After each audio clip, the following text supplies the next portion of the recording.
on va prendre pour cette recette, on va mesurer 2 verres.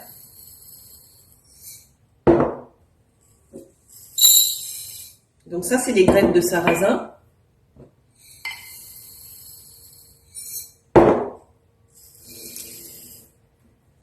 Donc moi, j'ai un germoir, mais on peut tout à fait faire ça dans un bocal normal avec un égouttoir, une passoire en fait, quelque chose comme ça.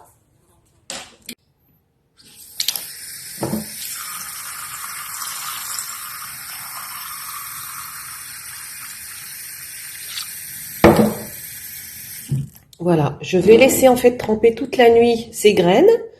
Donc moi je vais refermer avec mon couvercle.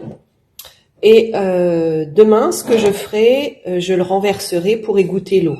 Voilà. Et il faudra le faire matin et soir pendant 2 jours. Rajouter au mélange de graines de sarrasin ces graines à germer qu'on trouve dans les magasins bio. Voilà. Donc, je vais pas en mettre beaucoup. Voilà. Je vais les faire tremper. Voilà, je vais les faire tremper toute la nuit. Et demain, je les rincerai.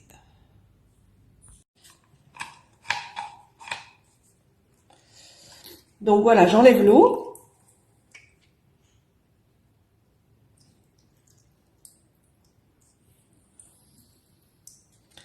Voilà, je vais rincer. Je sais pas si on voit bien, oui.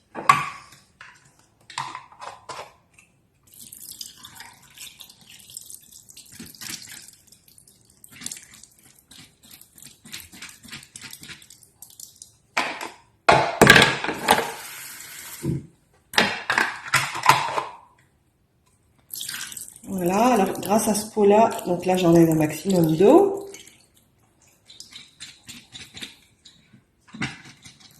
Et en fait,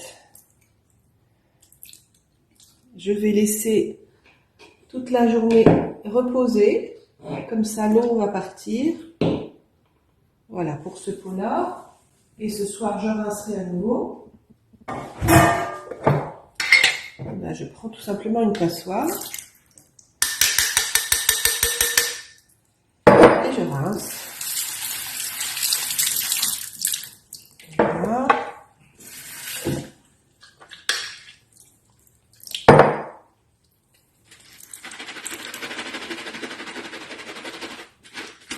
Voilà. Donc ça, on va le mettre sur un... Voilà, tout simplement. Donc c'est pas la peine d'acheter ce pot-là forcément. Hein.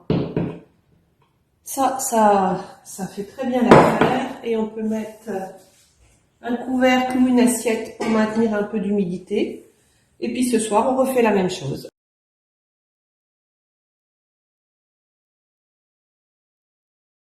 Ça a été rincé pendant 2 jours, matin et soir. On voit bien, ça germe.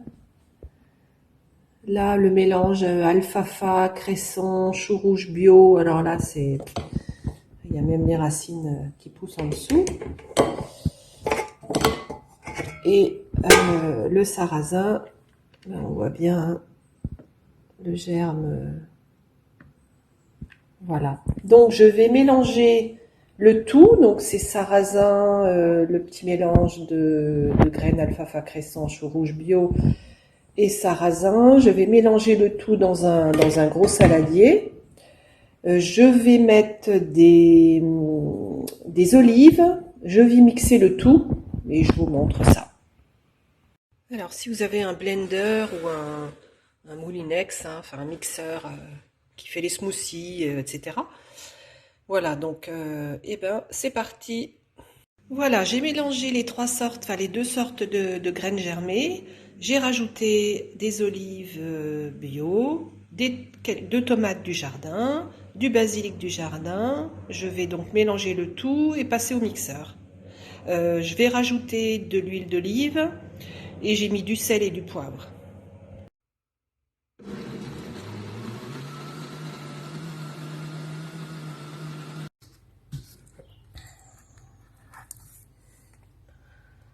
Ensuite, on étale. Ouais, l'enfilement, c'est pas facile. En tout cas, vous avez compris le principe. Je vais étaler et je vous montrerai après.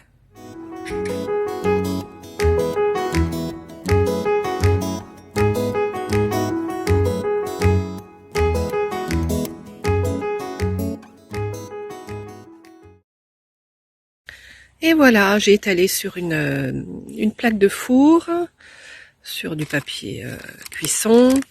L'épaisseur, moi ça doit faire 1,5 cm, ça peut être plus fin ou jusqu'à 1 cm, c'est vous qui choisissez, moi je l'ai fait comme ça. Voilà, donc je le laisse au soleil, on a une journée de soleil, tant mieux. Et la nuit, bien sûr, on va le rentrer, je le mettrai au four, enfin au four sans le chauffer, hein. Et puis de nouveau demain, s'il y a du soleil, je le remets dehors.